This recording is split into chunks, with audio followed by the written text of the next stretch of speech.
Well, hello. We are about to do the last case of the first investigations game, Turnabout Ablaze. So it has something to do with fire. I know nothing about it, so we're going to go into this fresh. And I'm feeling a little better to talk, so we'll see how well I do.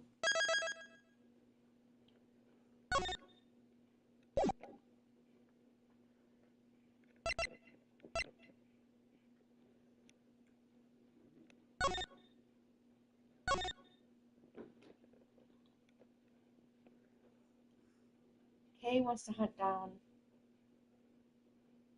Calisto. Yeah. 2 cards.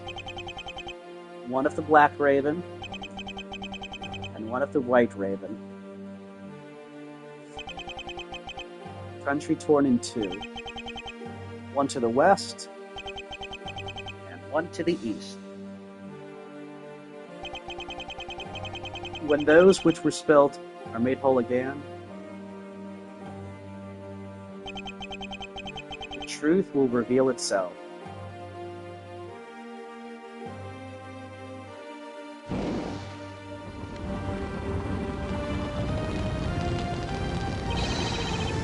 It's the Yatagarasu. The Yatagarasu's here.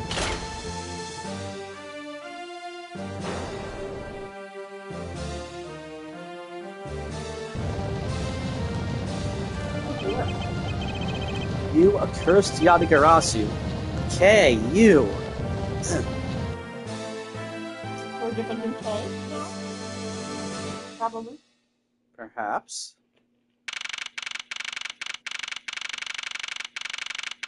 Furious sipping tea. It's so nice, almost dreamlike to finally have the chance to relax and sip some tea. Especially after what a whirlwind the past few days have been. On my return flight, I was dragged into a case involving an Interpol agent's murder. The next day, I investigated a kidnapping and a murder at the Gatewater Land theme park. Later that night, a detective's dead body welcomed me back to my office. Along with a thief who was out to pilfer files related to a case from 10 years ago. How did I manage to find myself in the middle of so many cases back to back? Well, at least I have today. All I ask is that I be allowed to spend it quietly.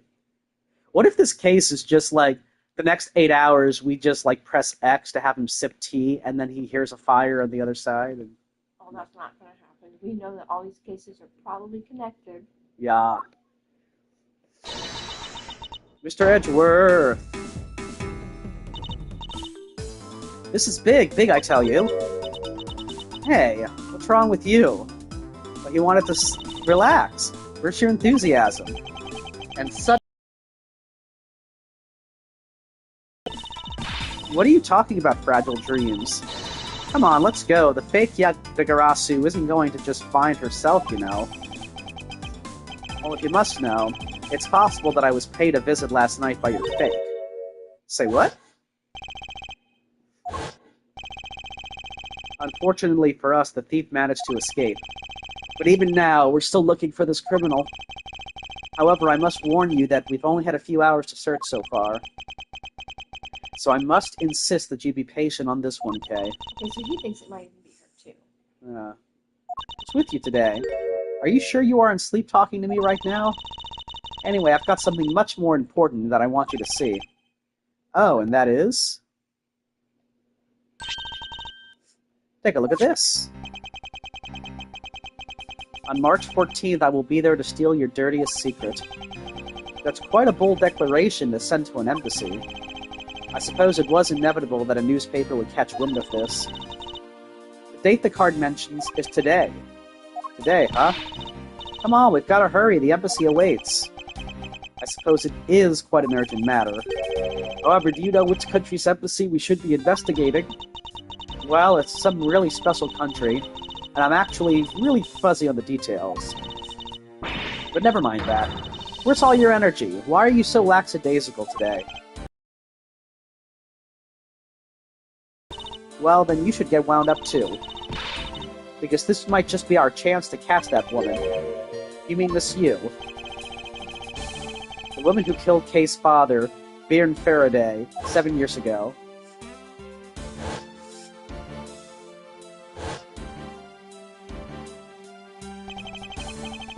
Calisto U. She claimed to be the great thief Yatagarasu, and then disappeared from the courtroom. She makes me so mad, the phony. Everyone knows that the real Yatagarasu would never send something like a calling card. Until a company's underhanded dealings are made public, the target is always totally unaware that the Yatagarasu has paid them a visit. That's what makes the real Yatagarasu so awesome. The Yatagarasu's card that's shown in this article, it looks to me as though it could be genuine. See, that's the thing.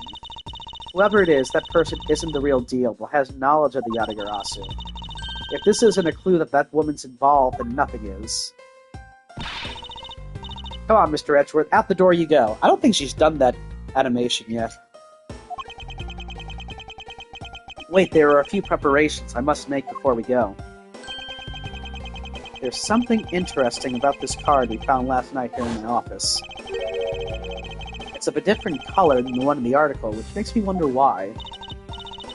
What's up, any reason why you're boring a hole through the newspaper with your eyes? No, no reason at all. By the light of this night's glorious moon, we are ready. Ready to embark on our nightly outing. And this is where our tale begins.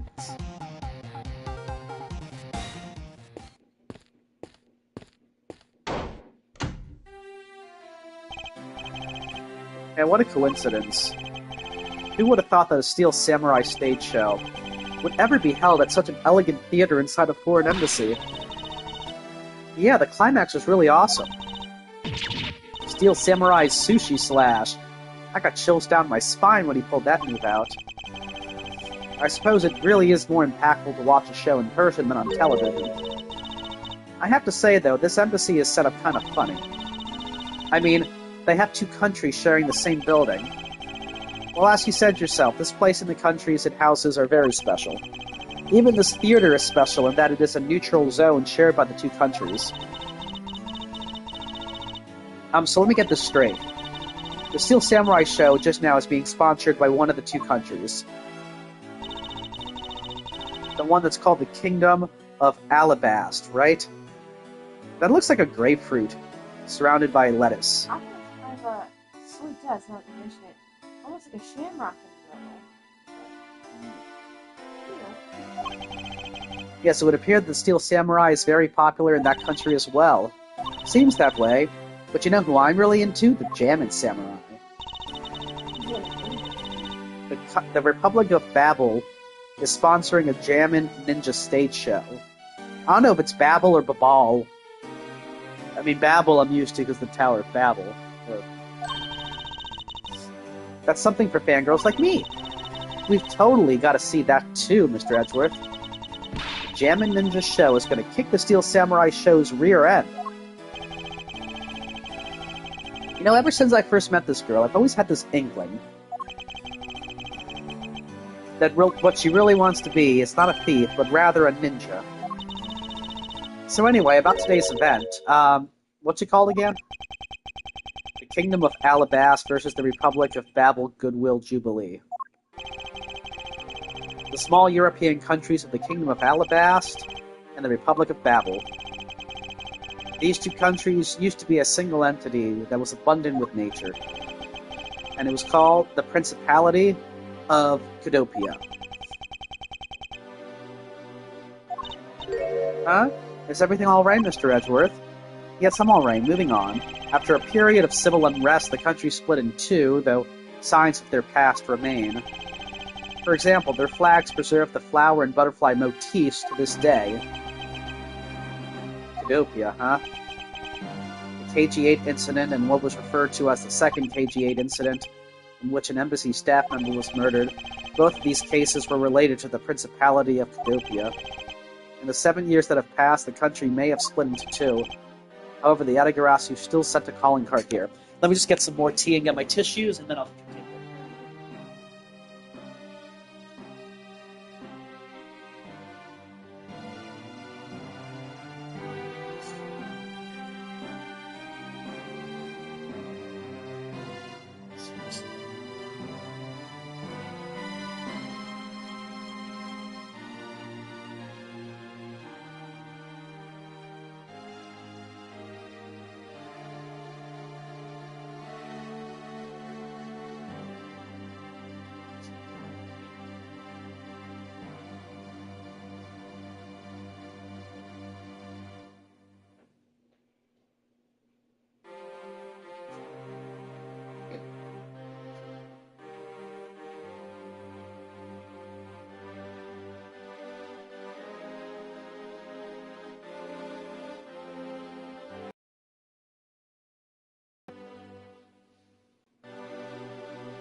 Okay.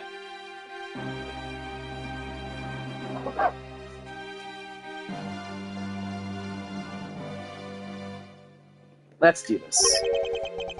What could it all mean? Mr. Edgeworth, I know you're thinking about something. Oh, excuse me, what were we talking about again? If you could please stop spacing out on me. Anyway, we were talking about the Alabas versus Babel Goodwill Jubilee. The two countries have had a pretty bad relationship with each other, but supposedly they've been trying really hard to make up recently. That's why they decided to hold this event.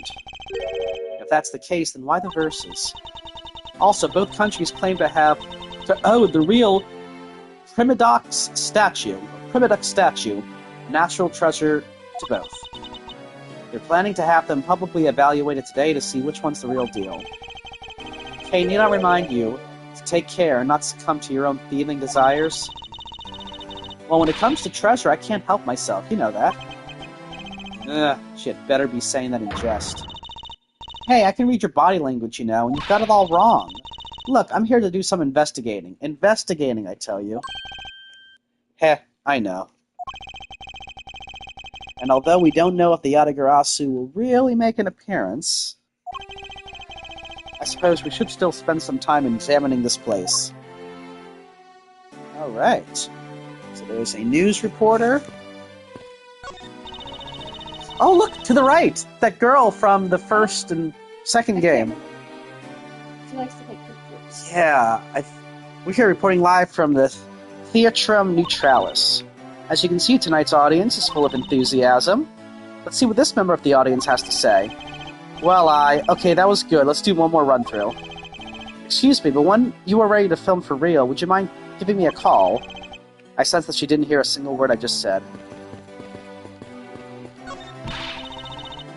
Where in tarnation are they? Come on, big scoop.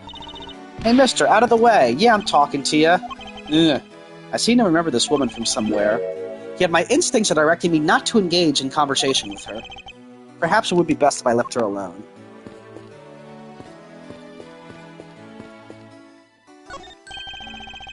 This is the perfect angle.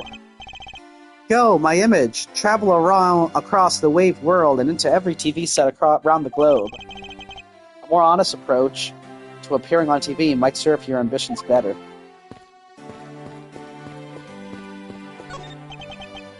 "10 more minutes. No, in 5 more minutes. Isn't it really bad for me to spend time doing this? It's no use. Would someone please just tell me what I should do?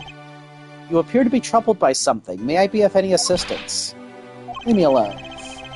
I'm trying to figure out just the right time to talk to that girl over there. And if I mess up, it'll be because I'm talking to you right now." Somehow I get the feeling he's about to fall flat in his face. I like how he's timing it out. Well, let's just do as he wishes and leave him alone. The national flag of the Kingdom of Alabast is on display here. The crest on it features a flower.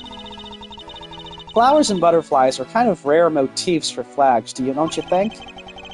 Well, when they used to be Cadopia, the government used to take pride in its land.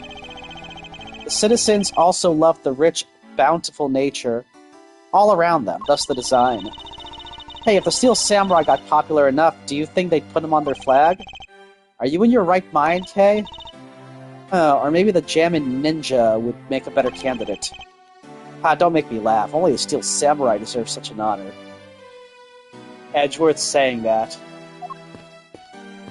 I mean, he's always been a closet fan. I think that's been an in-joke.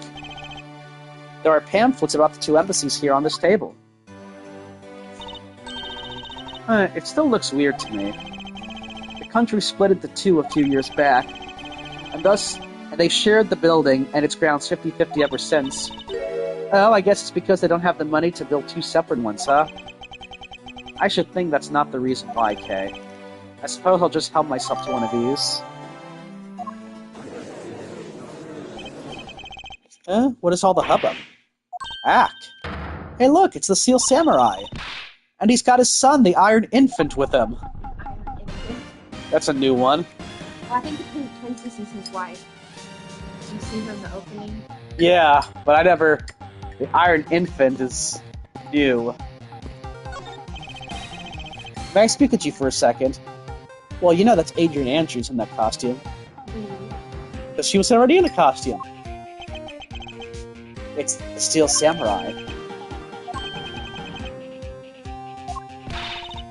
Mr. Edgeworth, what are you glaring at him for? Ahem. Please excuse me. It looks like he's written something down for you. To Edgeworth from Steel Samurai Daddy. Married man of Neo Old Tokyo. Wow, an autograph! Pretty cool that you got one, huh, Mr. Edgeworth? Heh. He's like all starstruck about it. Yeah, but the person wrote his name on there. Yeah, so do they know who he is, or is he? Because he never said who he was. Yeah. He just said, "May I speak with you?" And the thing is, I think Edgeworth might be recognizable in some ways, but yeah, when I saw on that photo to Mr. Edgeworth, I was like, what? But maybe he's recognizable. We'll see. It is interesting that. Yeah. Yeah. Ambassador Alba is waiting for you. And now the Steel Samurai will proceed to the kingdom of Alabas to shake the hand. The Steel Samurai isn't only here for the two countries tonight, but rather can be thought of as a goodwill ambassador from our own country as well. There he goes, off to spread goodwill to the world. He really does seem like a goodwill ambassador, doesn't he? Okay, we're shooting the next segment now. Cue camera. In just a few seconds, the Jam and Ninja stage show is set to begin. After the show, the Jam and Ninja will enter the Republic of Babel. He is set to meet with the ambassador of Babel at that time. The Jam and Ninja show is about to start. We gotta get back to our seats. Regrettably, I don't have much of an interest in ninjas. Well, this show will change your mind. Come on, we have to hurry. If we miss even a second of the Jam and Ninja's awesome playing, I'll never forgive you. I suppose you're not about to give me much of a choice here, are you, Kay? I'm glad people converse just like they do in court. I could listen to that a ninja marked for Death's Lullaby song all day. Oh, is that an omen? Jam and Ninja gonna die? His superb playing and that sad melody really brought a tear to my eye. And his heart-wrenching voice. Now, that's the Jam and Ninja's greatest weapon. Those pieces of Jam and Ninja merchandise over there, I've got to have them. I especially want the hair sticks they're selling exclusively at these shows. What the? What? Why is it skipping stuff? They're exactly the ones the heroine, Princess Misala, wears in her hair. Anyway, hold it right there, Mr. Edgeworth. Yes? You're thinking of going home, aren't you? Well, it doesn't seem likely that the Yatagarasu will be making an appearance tonight. Most likely it was simply a prank. No way, I just know the Yatagarasu will show. But I thought you said that the Yatagarasu doesn't send calling cards. Yeah, I did, but I figured from the very beginning that this would wind up being a wild goose chase. But that card she sent was a genuine fake calling card. A genuine fake? Well, how can I word this? The Yatagarasu's mark that's on the calling card is exactly the same as my mark. Get it now? We've got a problem. The Yatagarasu has been spotted in Alabaz. What? You hear that, Mr. Edgeworth? Ka-Shi finally decided to show yourself, you phony. Hey, what gives? I'm sorry, but I will need to search you before you may enter. What the? Hey, the Steel Samurai just waltzed straight on through without one. Now, if you don't hurry up and let me through, my phony is going to escape. Hey, a country's embassy is considered to be a part of the country itself. If you don't go through the proper procedures to enter the country, Mr. Edgeworth, I'm going to enter through Babel and climb over the wall into Alabaz. Hold it! You would tell a prosecutor straight out that you intend to illegally enter another... Okay, are you listening to me? Take Faraday, and I'm coming through. Yes, and welcome. Someone stop her, anyone.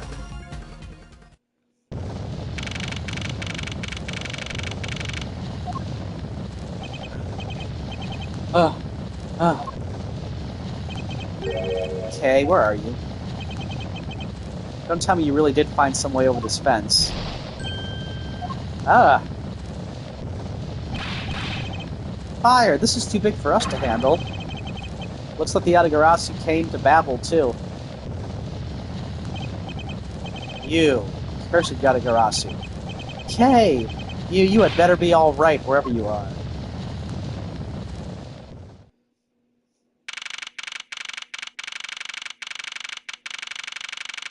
The wolf's girlfriend. Yeah. And it looks like she's arresting her. And Gumshoe's like, what gives, man? Oh, there's somebody dead on the floor. I told you, it wasn't me.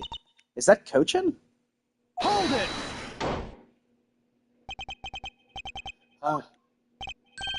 Okay, are you alright? Do I look alright to you? Now, can you do something about this woman? Mr. Edgeworth, Detective Gumshoe, what is the meaning of this? Well, sir, it's this. He had a key. He had the Yatagarasu key in his pocket. Oh, I didn't see that. He was already dead when I ran in here, hot on the heels of the fake Yatagarasu. Look, I only came in here because I saw a suspicious person at the open-air stage. A suspicious person? A long black coat and a hood over their head? I dare you to tell me that's not suspicious. When I saw that person, I immediately thought that they must be the fake Yatagarasu. So I chased after them into the embassy, then into here, then lost sight of them. But I just know that person is the one who did it. What are you so worked up over? There's no reason for you to be this loud. Correct me if I'm wrong, but you're Agent Lang's secretary. Shi-na, I believe your name is, correct? And if you are making an arrest, I assume you have evidence that it was Kay who committed the crime. Is that also correct? You refuse to answer. I don't need to answer. You are merely a prosecutor in this country, meaning you have no investigative authority. She's not really comfortable. Hey pal, just what the heck does what you just said mean? If it happened here, it's under Mr. Edgeworth's jurisdiction. The end. And seeing as how this building is sitting on our soil, we can investigate wherever we'd like. Unfortunately, Detective, embassies are a different matter. Huh? This office is considered to be a part of the Republic of Babel, which means that anything that happens in here defaults to the control of the Babelese government and Babelese law. But she's not Babelese, isn't she from Zhang? Like the Z? Yeah, Zhang, Ra, or Fa, or something like that. Which gives them exclusive extraterritorial rights. Extraterrestrial rights? Sir, do you believe the truth is out there? Basically, our country's laws do not apply inside the embassy of another country. That's what was agreed to by our respective governments. Our authority to investigate was effectively nullified the second we entered this place, which means we can do little here in this situation. No way, sir. Please leave this matter in Interpol's hands and go home. Yeah.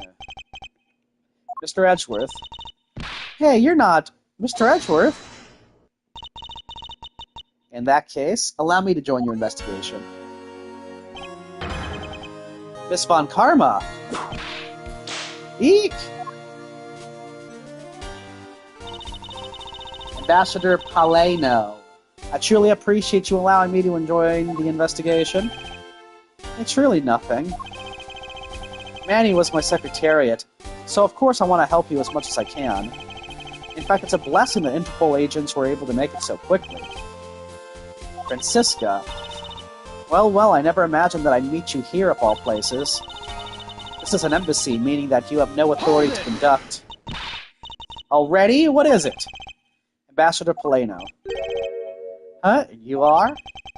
I'm Miles Edgeworth, public prosecutor. I ask that you please allow me to investigate this case as Miss Von Karma's assistant. Assistant?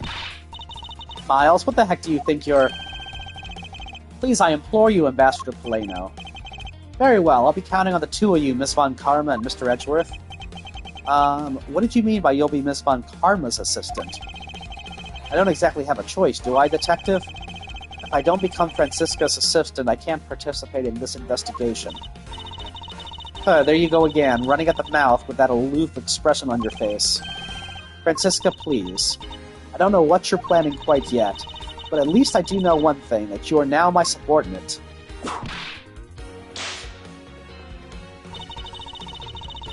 Just remember that my whip is always ready to wake you, should you have a brain lapse. Of course, I'll keep that in mind. If you are done playing games... Right, let's begin the investigation.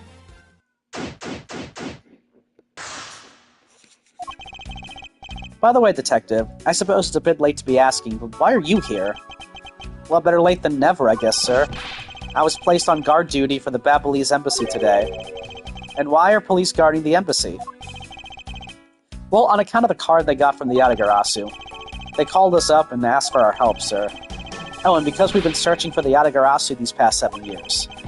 It was a more or less mutually beneficial arrangement, if you ask me. Except for how mutually unbeneficial this has all turned out to be, I suppose. It looks like you failed to competently perform your guard duty yet again. Act! Look forward to your next salary negotiation, although it's out of my hands. But sir, if it gets cut any more, I won't be able to buy even instant noodles anymore. That's wrong. You should at least be able to buy that. Because this is a national treasure, can I ask that you please not touch it? I'm afraid the only ones allowed to touch it are myself and the Secretariat. But there is a possibility that it is related to the murder, wouldn't you agree? Hey, Mr. Edgeworth, why don't we give up for now? We can force them to let us investigate it later when we find some solid proof. I suppose I don't have a choice here. This must be one of the Primadux statues Kay was talking about earlier.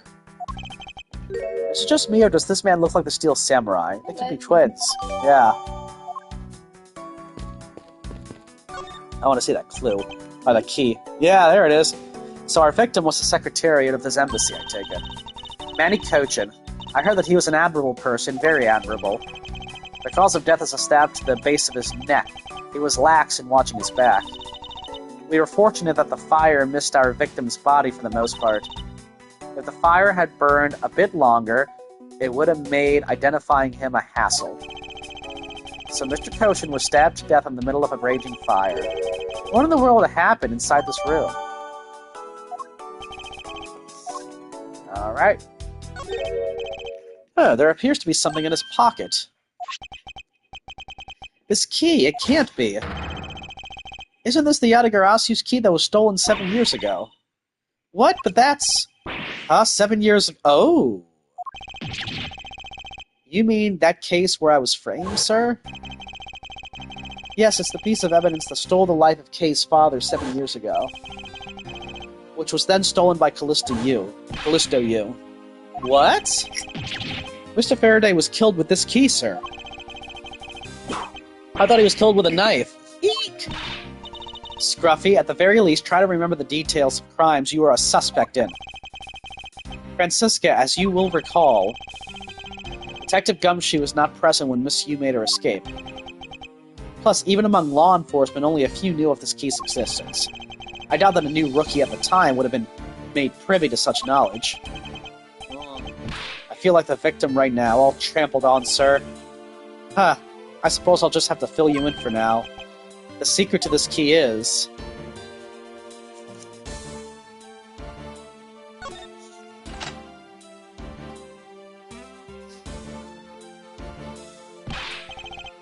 Oh, that's amazing, sir.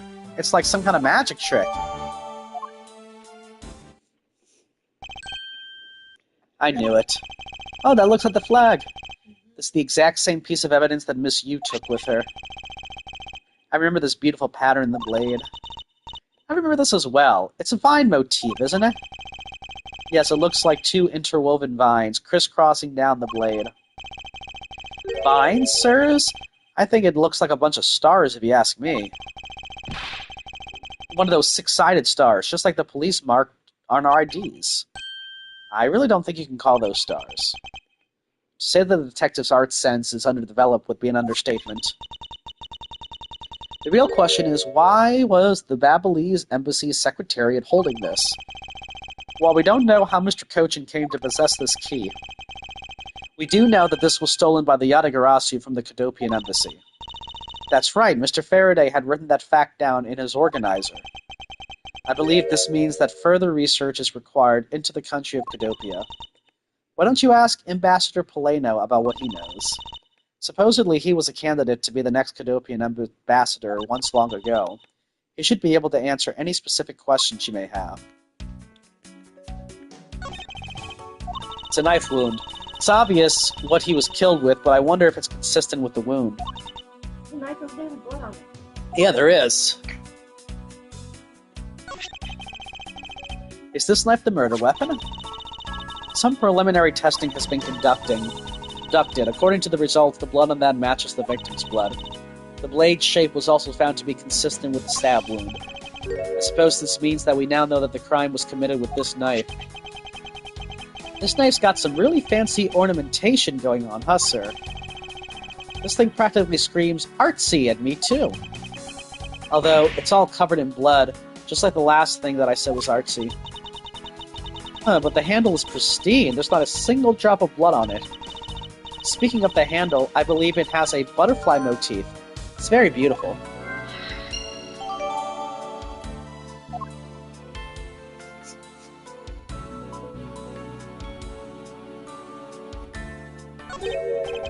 Oh, this man, where do I know him from? Well, we know where. I believe that he killed CCU and is somehow friends with Calisto U. Yeah. And I'm wondering if she knocked him off for some reason. Small person was safe. This was Mr. Coachen's office, so perhaps he stored his most important documents in here. Ah, of course it's locked. It appears we won't be able to open it without the key. Oh, wait a minute. Does this turn into something? So this is what took Mr. Coachen's life. Some of his blood is still on the blade. Wow, I've been a detective for 7 years already. I've seen a lot of weapons in my days. The knives that were used to kill are always the hardest for me to bear. Yes, unlike guns, this is one weapon where you're likely to find the victim's blood on it. Yeah, just like how this one is practically drenched in it, huh, sir? Despite that, it looks like the blood managed to miss the handle somehow. It does seem strange to me.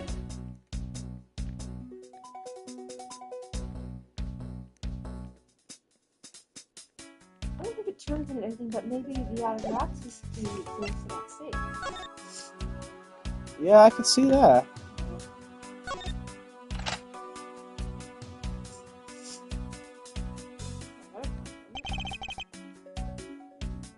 Yes, it does.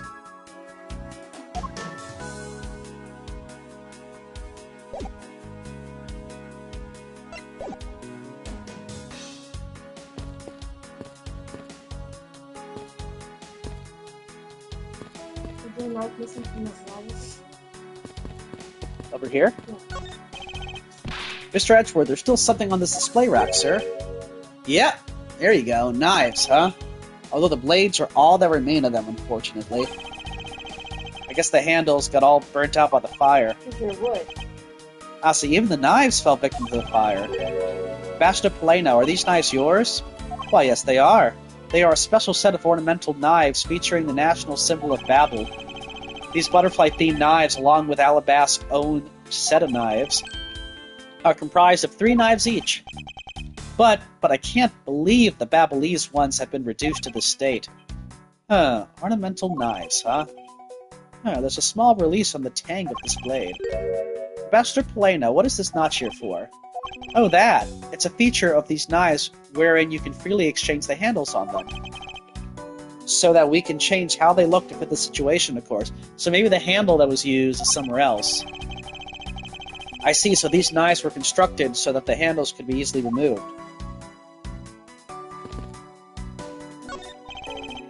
These shelves are lined with American souvenirs and memorabilia. It's really strange, isn't it? I mean, I thought this was the Babelese embassy. So, why are there so many American souvenirs, sir? Perhaps the Babelese are studying American culture and our tourism industry. If they have plans to make the Babelese tourism industry truly flourish, then they would need to observe and study other countries' methods, I suppose. Speaking of tourism, I got these from the blonde guy earlier, sir. He said that if I bring these with me to Babel, I can trade them in for a few buffets. Oh? So how do you expect to travel to Babel? Well, the whole world is connected by the ocean, sir. And for an all-unique buffet, I'd swim all the way to Babel if I have to. But a few simple coupons really motivate people to do such fantastic things. You don't have any money, I guess you do. Yeah, and he has, like, what? Enough for instant noodles, which he might not have in his next salary negotiation? Only a spot in his role. Aww. I can't believe that Manny fell among thieves tonight. Without him, I have no idea what my schedule for tonight is. I don't know. That and only that. I ask you to cooperate not only for your own sake, but for Mr. Coachen's as well. You're a rather strong man, aren't you? How fascinating. Here, I know it isn't much, but I'd like you to have these. I'm sorry, but it would be against my principles to accept the bribe. Oh, no. These are simple coupons we distribute to promote Babel. Remember, we offer a large number of discounts and offers when you visit lovely Babel. Now I remember. The Republic of Babel is known for its feverish tourism industry. I was wondering if you might tell me a bit about the deceased Manny Coachen. He was my secretary, and the embassy secretariat, charged with running the whole place. He was an admirable man. His death is a great loss to our country. He was in charge of everything, accounting, printing, taking care of our national treasures. I'm sorry, but did you say printing? Our country's primary source of revenue is our tourism industry. So in order for us to print the necessary pamphlets, flyers, coupons, etc., we have a printing press here at our embassy. I see. Please excuse my forwardness, however. I feel I should mention that I have the distinct impression that I've met him before. Oh, yes. Since you are of the legal profession, I suppose you might have. After all, Manny was involved in the KG-8 incident. The KG-8 incident? The defendant who was found innocent in that case was Manny. So your Mr. Coachen is the same man as the one in that case. It's been 10 years. Manny recovered personally from that case and dove enthusiastically into this job. He was the one who planned this event and was to oversee this embassy's renovations. It really is a shame. He had such a bright future ahead of him. Well, at least he wasn't trying to hide that. I was wondering. He's sweating the whole time he's talking to us. I know, and the first time I saw him sweat, I'm like, okay, we're gonna do something that's gonna make him sweat later. You know, like when we're interrogating him or something. But it's like his normal thing. The only time he wasn't just talking about religion. Yeah. Like what his job was. What exactly do you mean earlier by renovations? We can't have tourists and visitors to our embassy think we're a poor nation, can we? So renovating the embassy is something of an investment. We may have a rather paltry budget, but we're trying our best to make do. However, I guess the only person who could have helped us do our best is now no longer with us. Ambassador Palaeno, I was wondering if I may ask you about Cadopia. Cadopia? Alright, what would you like to talk about? First, I'd like to ask you about this key. What about this key? I found it sticking out of Mr. Coachen's pocket. I believe it originally belonged to this embassy, is that correct? Upon closer inspection, it seems that this key is shaped like a butterfly. That's not all about this key. It's also capable of changing into a knife. Oh, how fascinating. Is it possible that the ambassador didn't know about the existence of this key? It's knife form. There is a flower mark at the base of the blade. I guess this knife might be from when we used to be a part of Cadopia. And how did you come to that conclusion? It has both of Cadopia's national symbols, the butterfly and the flower. I suppose Manny used this key here at the embassy back when we were still Cadopia. Now I think we can connect the key to that safe. Ambassador Palaeno, this key was stolen from the Cadopian embassy 7 years ago. By Calisto U, otherwise known as the Great Thief Yatagarasu. Oh, really? You were not aware that Miss Yu had broken into this embassy at the time? I'm sorry I can't be of much help. I'm not very familiar with the details, you see. I only became the ambassador after Babel became its own independent nation. But if Manny were still alive, he would probably know about what happened back then. Mr. Coachen and Miss Yu knew each other 7 years ago, but that doesn't explain why I found the Yatagarasu's key here in the present.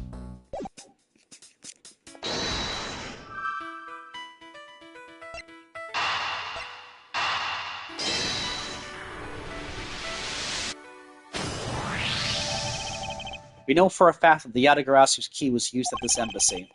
Furthermore, we found it in the victim, Mr. Coachen's pocket, which leads me to think that perhaps it is the key to the personal safe in this office.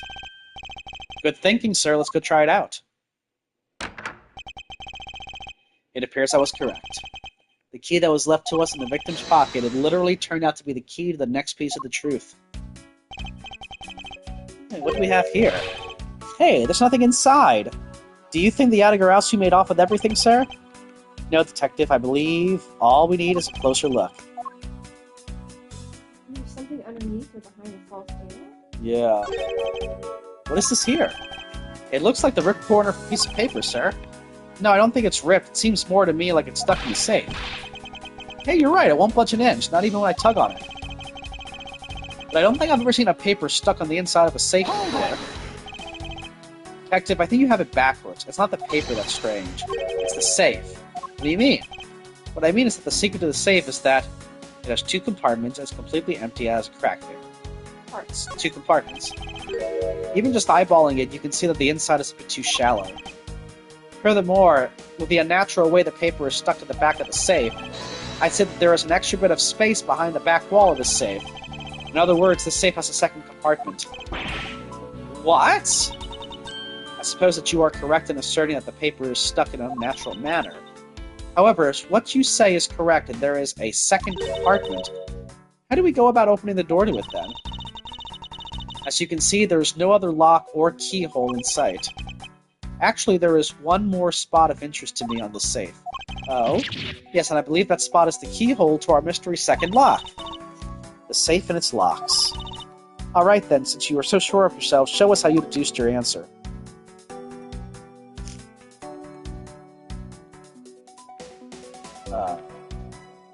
I'm sorry, what do you mean?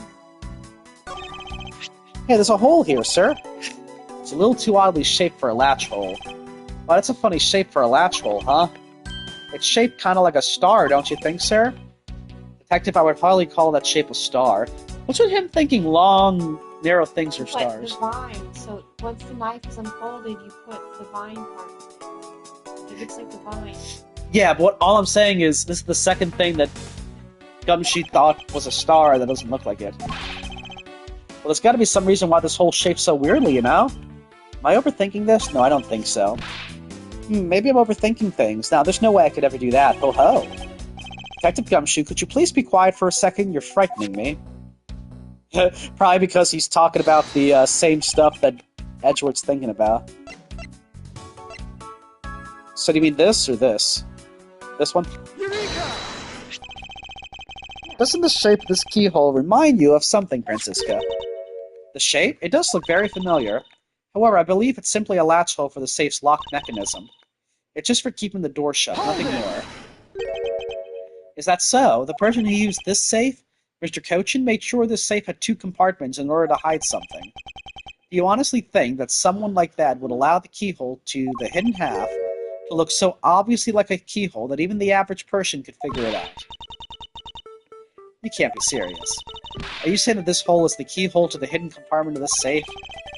That's precisely what I'm saying. And I will prove it to you right now. The Yatagarasu's key is the key that will open it. The Yatagarasu's key? Miles, Edgeworth, this had better be a very bad joke. Sorry, but this is no joke. The Yatagarasu's key is the very key that will open the second compartment of the safe. We know that this key opens the first compartment of the safe. But the keyhole you're talking about is of an entirely different shape than that of the key.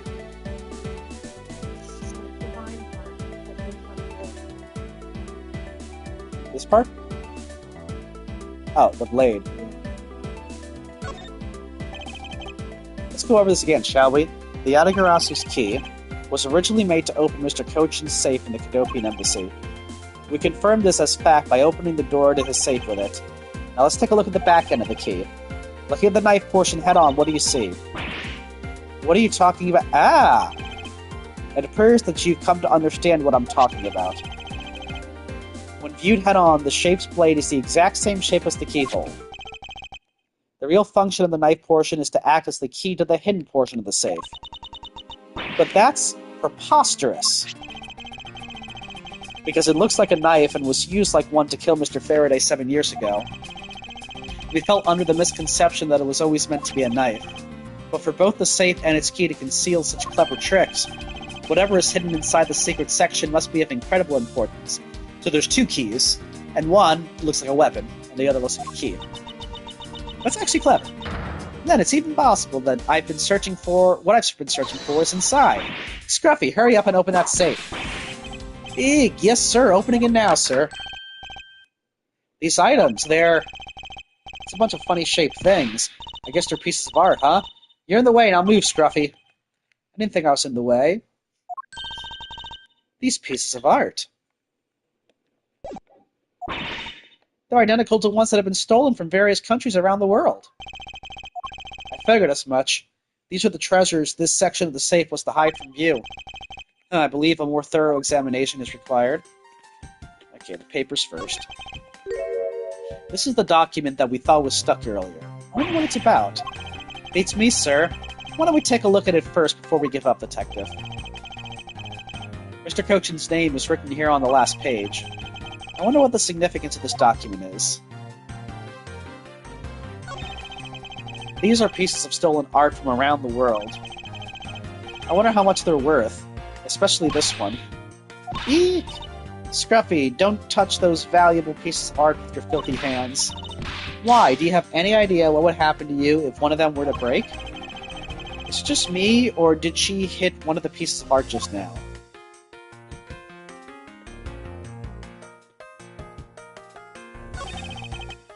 To build this sort of trick into one safe is really something. Yeah, it's neat how this safe has two compartments, but what really is impressive is that at the other end of the key was another key I totally hadn't noticed. I wonder if Mr. Coachen was just paranoid, or if he had secrets of that great a value. Speaking of paranoid, I once sharpened both ends of my pencil. But then, when I went to erase something, I got all paranoid that I was going to stab myself. Please refrain from dispensing your special brand of unrelated stories while on duty. Oh my gosh, I'm gonna use that one. You like that one? Yeah, you. Some useless names to me while we're having together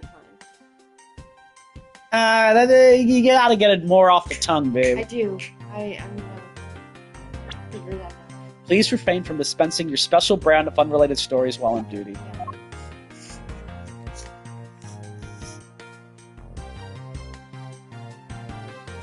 Okay, well, I mean, that was everything here. I thought one of these would become, like, our piece of evidence or something. Well, I wonder if they're smuggling these, if he's part of the smuggling. I mean, probably. I just don't get why none of them were... Yeah, because, see, it's still showing that we gotta investigate it.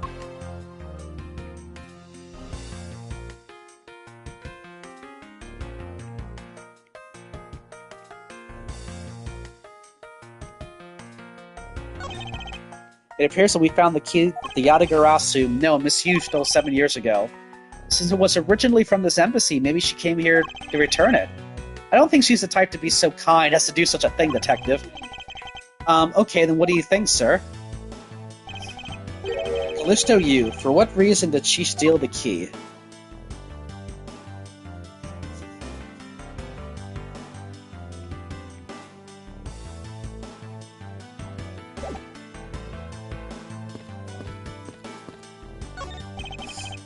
That's some fireplace.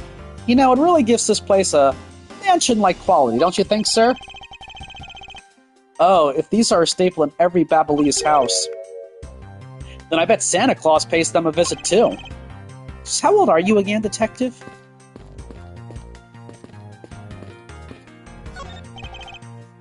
His ceiling fan must have fallen from the ceiling. A Ceiling fan? What does one of those do? Exactly what it sounds like it does. It's a fan that is installed on one's ceiling. Well, if I had one of those in my room, I bet I'd go dizzy from staring at it as I slept. Detective Gumshoe, in the real world, we close our eyes when we sleep. Miles Edgeworth, what is it? Let me tell you something. You are currently my subordinate. And if you wish to convince everyone else of that, you will speak to me with respect. What's with the giddy glint in her eyes? I don't think that will really be necessary, Franziska. Oh, really? Well, it doesn't matter. It doesn't change the fact that you are still under me. I thought Franziska was flying around the world in pursuit of the smuggling case. So then why is she here at the embassy?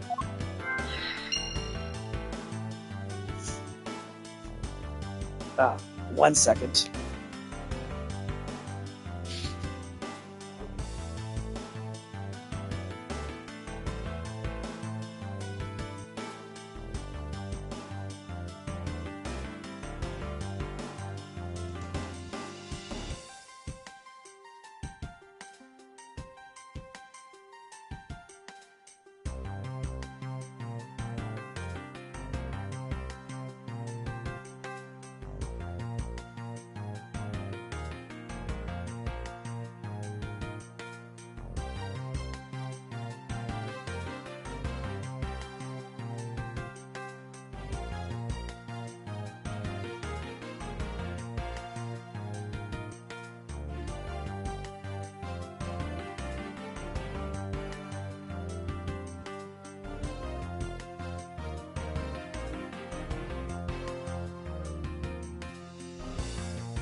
Okay. That was an unexpected little delay. But we're back. Ready? So I didn't realize we could actually talk to her. Something was added to the puzzle part. Franziska's return. Oh, maybe she's investigating them for smuggling. And we found the stuff in the safe. Yeah. So... But it's like, it didn't... Okay, are you alright? You believe me, don't you, Mr. Edgeworth? I don't think I did it right. Yes, of course I don't. I promised to prove that it wasn't you. That's enough chit-chat. You can investigate all you like, but it's only a matter of time before we take her in. It would be wise of you to give up while you can. No, I don't think so. Kay isn't lying, and my investigation would prove that to be true. Go ahead and try, then, if you're that confident. I can't allow this to continue on this way. I must prove her innocence post-haste.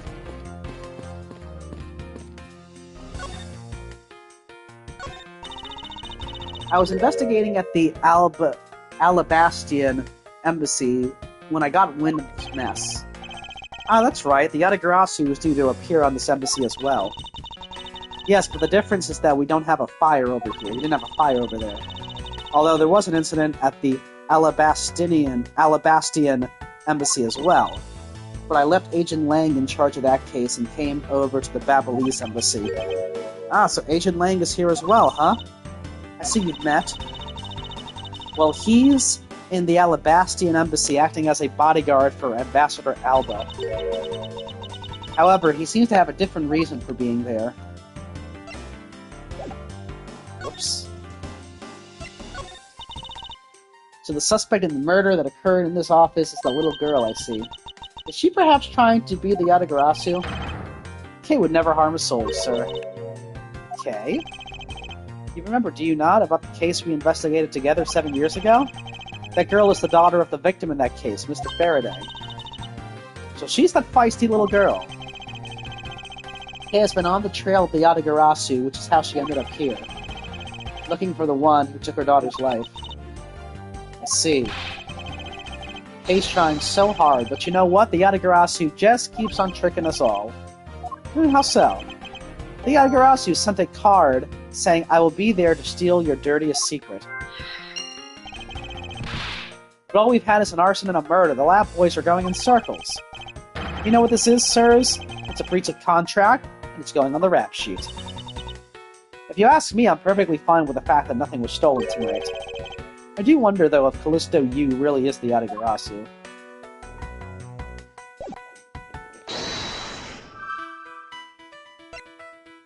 Well, maybe this is why Franziska's here, because the dirtiest secret is a smuggling ring? I could be overthinking it, but that's what I thought of. Steal your dirtiest secret. Is it possible that the dirty secret the Yatagarasu was out to steal is in this very room? Dirty secret? Franziska, you're in pursuit of some dirty, underhanded dealings yourself, are you not? Something tells me that this is no coincidence. In that case, then the person I'm looking for is here in the Babylese embassy, huh? The head of the smuggling operation. I think I just might need to ask Franziska about her smuggling case in more depth. We don't remember. Yeah. Now we can ask. Franziska, when we last talked, you said that you were on the trail of the smuggling ring. I suppose the reason you are here right now is related to that? Yes. After analyzing the intel we've gathered from various countries, this embassy rose to the top of our list of sites to investigate. And this is what tipped us off.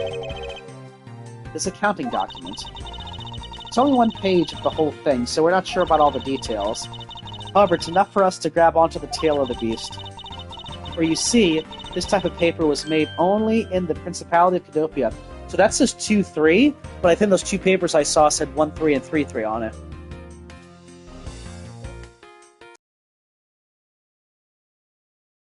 In the safe. Which means that somewhere in the countries of Alabas and Babel is the head. The one pulling the strings behind the entire smuggling ring. That's Franziska for you. She's amazing, pursuing this case with all she has. So now we can present it.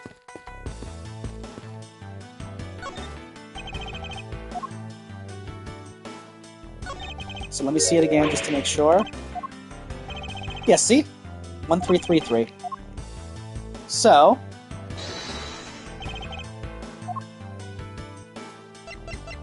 Eureka! Take a good look at these documents, Franziska. It says that there are 3 pages in total, and yet there are only 2 here. Correct. Now take a look at the smuggling activity document in your possession.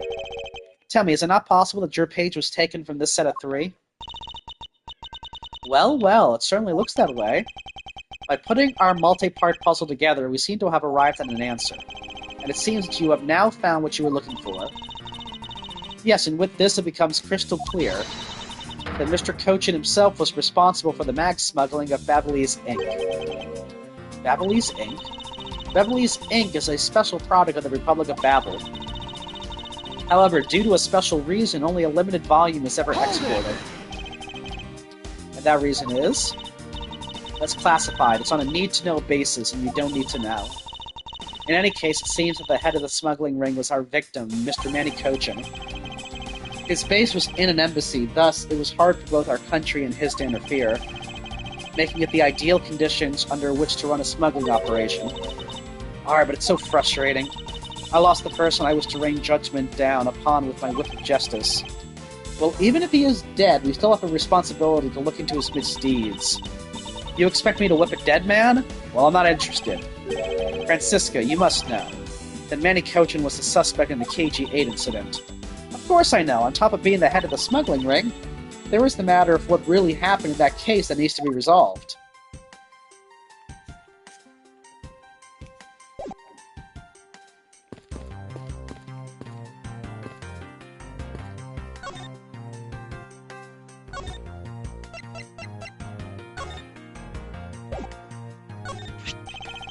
I can't believe that Babelese ink was being used in such an evil scheme. And if people were to find out, that would really tarnish the global image of Babel. Ah, this is really bad. Really, really bad.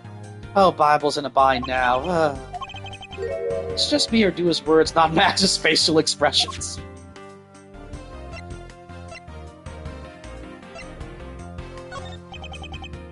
Oh dear. People would find out a murder occurred at our embassy. The number of tourists would plummet. As would our revenues, it'd be a disaster. What are we going to do?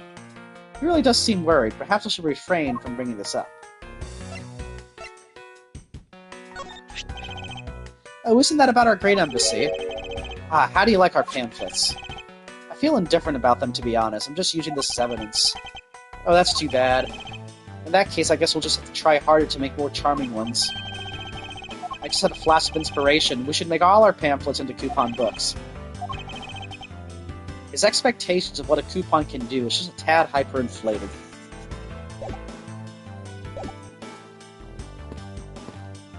This again?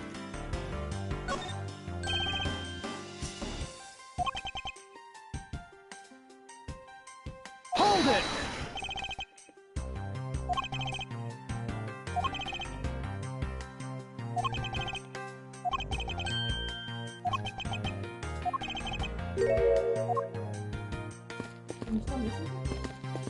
Well, yeah, because we can't leave yet. So let's see, we got this, There are still some burned objects scattered on the floor. Well, burned things get burnt and then they become burned things, you know? No, because there's no way to prove that the burned thing started out as a burnt thing. Was it a burnt thing or was it not? I have no idea what's what anymore, sir. Yes, I suppose it is a bit hard for someone with a burnt-out light bulb to comprehend. It looks like this was once a magnificent grandfather clock that has fallen victim to fire. Hey, Mr. Edgeworth, is it okay for me to talk about the clocks in my house, sir? If they're unrelated to the case, I hope that you will refrain from sharing, but... Well, there's this one clock that I made by myself. With the timer, that's quite enough, Detective. Hey, it's another butterfly. I believe it is the symbol of the Republic of Babel.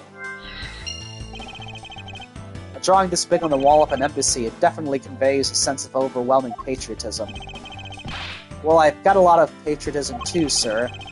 The reason I became a cop in the first place was because I wanted to protect our country. You might want to, Detective, however, I have yet to see the fruits of your desire. You don't have to be so blunt about it, sir.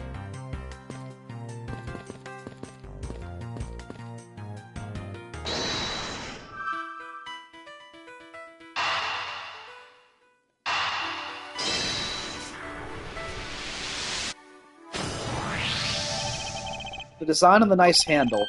It greatly resembles the special Babelese species of butterfly. It does, doesn't it? Plus it says right here, this knife is property of the Republic of Babel. Perhaps this means that the knife used in the crime was found right in this room. That wall right over there. Are you done investigating? You realize now, don't you, that this girl is the only one it could be. Now come along quietly, Yatagarasu, K. Faraday. You are under arrest for the murder of Manny Coachen. Mr. Edgeworth! Please, you have to believe me, I didn't do it. I chased the fake Yatagarasu in here, and he was already... You have the right to remain silent. Anything you say can and will be used against you. I'd like to help you reduce the number of mistaken arrests Interpol makes. What is that supposed to mean? I believe I told you that K. Faraday is not the culprit of this crime. Very well, I suppose I have no choice. I'll show you just how foolish your claims are.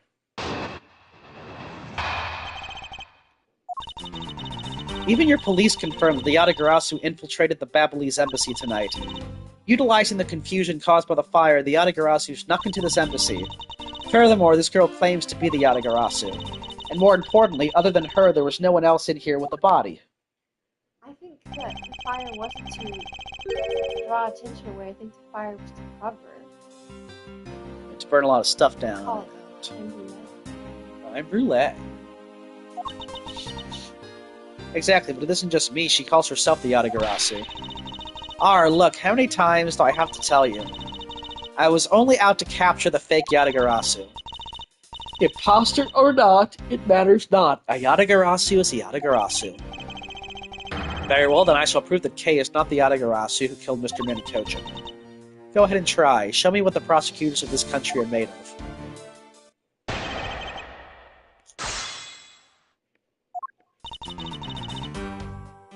Hold it! They may have confirmed it, but are you telling me that no one could catch the thief? If so, you're basically admitting that the Yatagarasu that committed murder eluded us. Of course I chased after the Yatagarasu to enter the Babalese embassy right away. And that is also why I'm making this arrest right now. Because at the end of my long chase, it was only this girl. Oh. In any case, this is what I believe happened tonight. Hold it! The confusion caused by the fire. Are you saying that the Yatagarasu was not the arsonist who started the fire? A suspicious person in a long coat was spotted in the area. Officers in the area claim to have seen that person start the fire. Huh.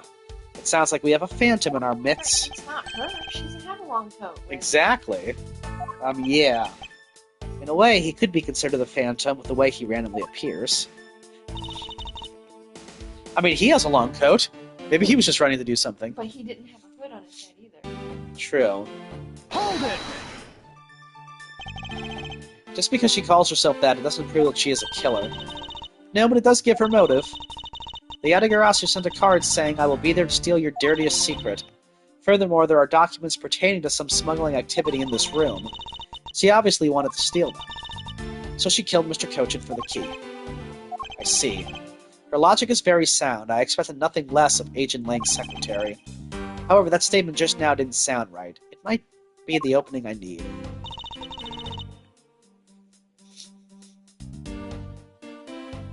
Hold it! So you're claiming that K knew that a foreign country's embassy had such documents. As stated in the calling card, the Yatagarasu was out to steal a dirty secret, which means that the goal tonight was to steal those smuggling activity documents. You have it all wrong. It was the fake that sent that card. Your words are meaningless. If you are truly innocent, then let's see some proof. Hey Mr. Edgeworth, I leave it to you to handle this. Yes, I'd rather you did. The Yatagarasu's goal, huh? You can claim she's innocent, but you can't change the facts I've already outlined.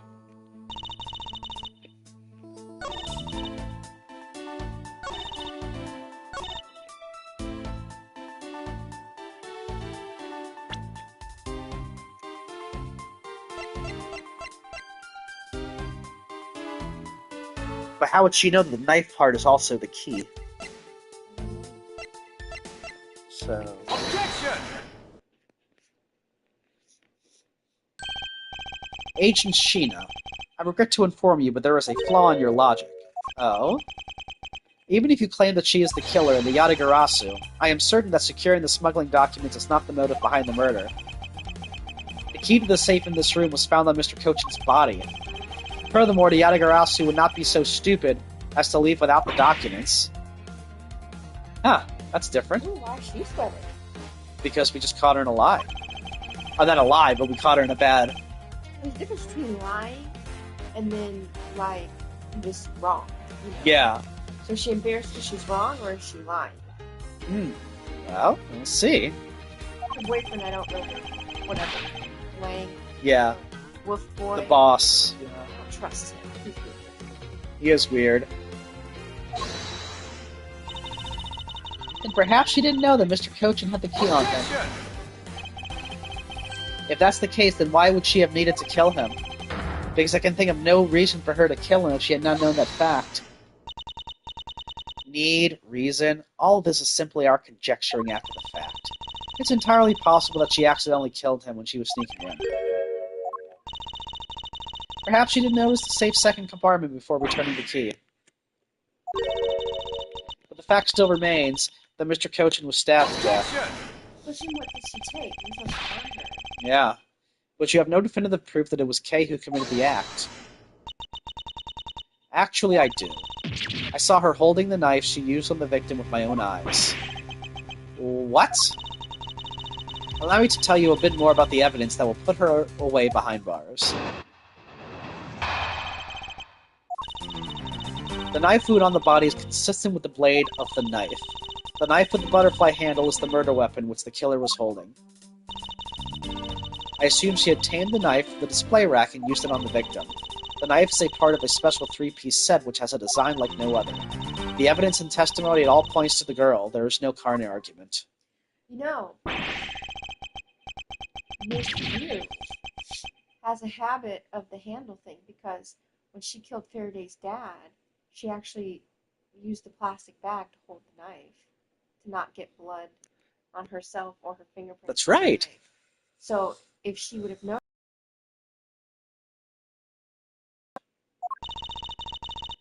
You see now that she is definitely the killer, right? No, Mr. Edgeworth, you've got to believe me.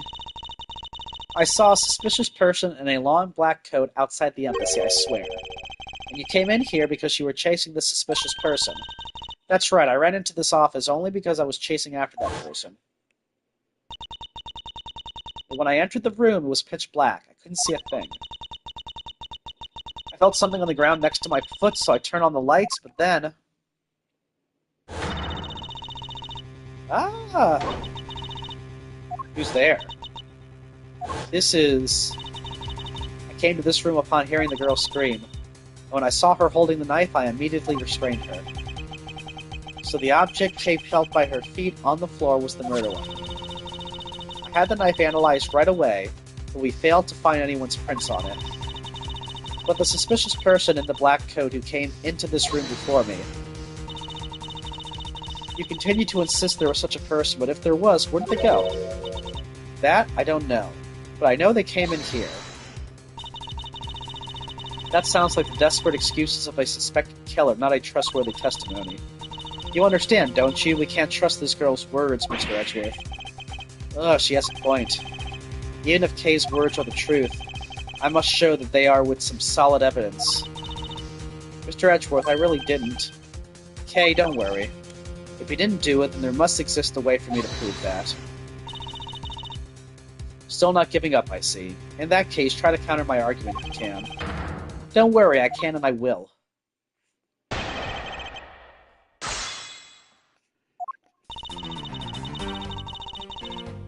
Hold it! Does this mean that you already have the results back? We have confirmed that the shape of the Babyliss knife's blade matches the wound. Please don't confuse the efficiency of Interpol's forensics teams with your own. Objection! I won't if you don't underestimate our police force. And so we're clear, I'd hardly say your logic is sound, which you will see in a bit. If you can prove me wrong, please, by all means, go ahead. This has been my intention all along. Now, let us return to your testimony. The knife with the butterfly handle is the murder weapon which the killer was holding. Hold it! You mean to say that you saw Kay holding the murder weapon with your own eyes? I was also on the search for the Yatagarasu. When I heard that girl's scream coming from this room, I rushed over straight away. When I arrived, I saw that girl standing there motionless with the knife in her hands. But I already told you, I only came in here because I was after the Yatagarasu. The suspicious person I saw came into this room. But when I entered, it was pitch dark. I felt something by my foot on the floor, so I turned on the lights, and then you found out that it was the murder weapon at your feet.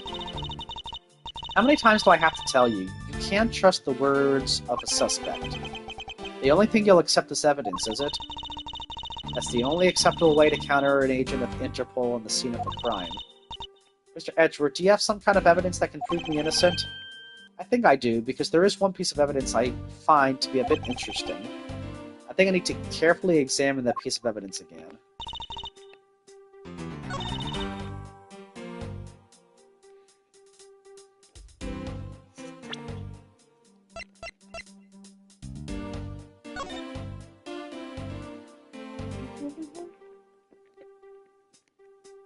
That's not what I'm looking for. I gotta examine this evidence again.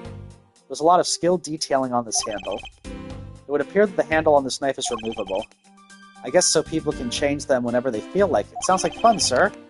I don't think people would remove the handle just for fun, detective. You remove the handle.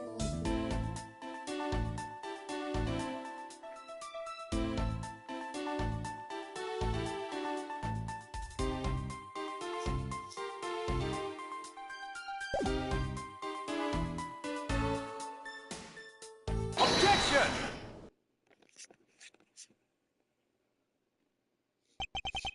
So the murder weapon was the knife with the butterfly design. But is that really the truth? What are you getting at? I'd like for you to take a look at this. There is blood on the blade, and yet there's not a speck of blood on the handle. This signifies that at the time of the crime, a different handle was attached to this blade. The knife that Kay was holding had its handle switched and was in fact not the real murder weapon. It wasn't the real murder weapon. This knife can be taken apart. Shall we give it a go? As you can see, the Babyliss knife has now been disassembled into two parts.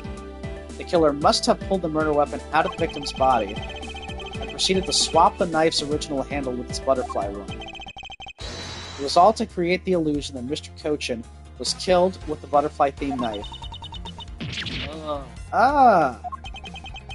This should clear up any and all suspicion surrounding Kay. Your argument isn't airtight yet. How so? It's possible that the girl herself is the one who switched the handles. Don't be ridiculous. For what purpose would she do such a thing? I don't care to know how a criminal thinks. The way they view the world is beyond the comprehension of a normal person like myself. Therefore, I wouldn't put anything past them, no matter how odd it may seem. Heck, the truth is right there in front of you, and this knife will show you the way. You will come to see that Kay is not and could not have been Mr. Coachen's killer. There's quite a bit of Mr. Coachen's blood on this blade. Thanks to being a prosecutor, I guess I have become accustomed to seeing blood. But this is not what is important right now.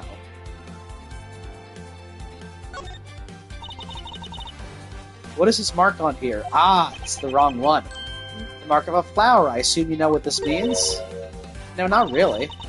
Butterflies rest on flowers all the time to drink their sweet nectar. So they do. However, would this butterfly really drink the nectar of this flower? The answer is clearly not a chance. Now to prove the relationship between the butterfly and the flower with this. Yep. Yeah. Take that! You can't be serious. Huh, it appears that you've made the connection. The flower on this blade is designed after a certain country's national symbol. That's right, the Kingdom of Alabast. In other words, this blade is from one of Alabast's ornamental knives. Ah! This part of the knife handle has Babel's national symbol of the butterfly on it. Therefore, it is undeniably Babyliss in origin. But as we both know, you can't kill someone with just a knife handle. Incidentally, when exactly did the murder occur again, Agent Shih-na? Ah, the fire had broken out. That's right, Kay entered the Babyliss embassy after the fire had taken place. Furthermore, she had not been to the Alabastian side of the building before then. On top of that, not a single person passed between the two countries during the fire. which means that Kay could not have transported an Alabastian object over here. This makes it impossible for her to be the true killer. Ooh. He had a lot of good logic there. Can't deny it. Whoop! Way to go, Mr. Edgeworth, sir. What a great victory. It looks like the guy, whatever his name is clapping or something behind him.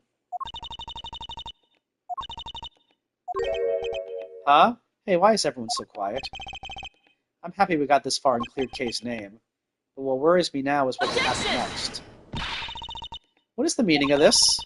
An Alabastian knife here? Do you mean... How did this find its way to the Republic of Babel? It didn't just find its way over. Rather, we should focus on how it was smuggled over. You know what? My brain hurts thinking about it while we're just standing around. Thinking while you're on the run? Now that's the way a great thief operates. Okay. Oh, thanks a bunch, Mr. Edgeworth, for proving me innocent, I mean. You believed in me the whole time, right? Tell me you did. Not really, but... Haha, come on, you don't have to be shy about it. Your argument is still not airtight.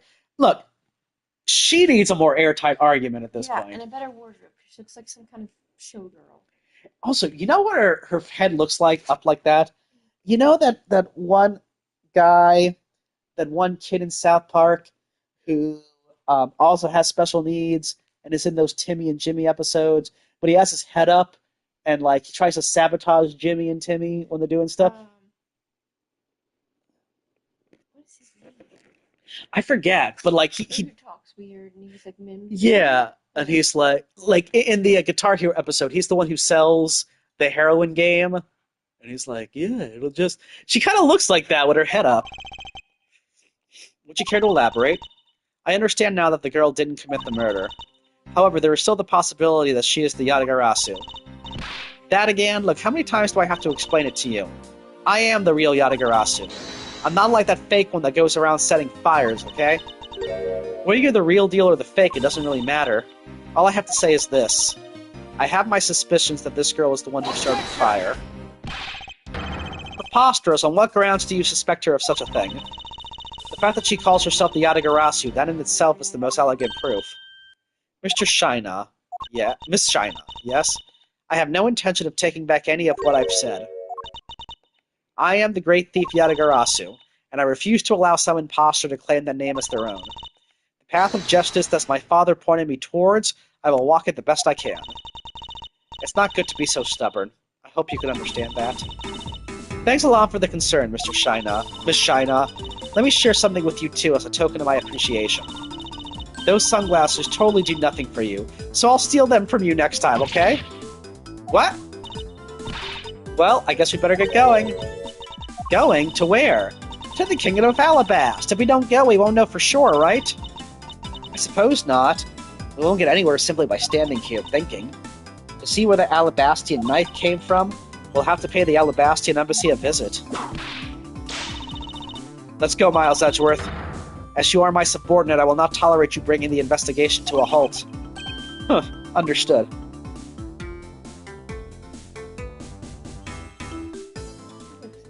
Good stopping point. I thought the same thing. Good stuff.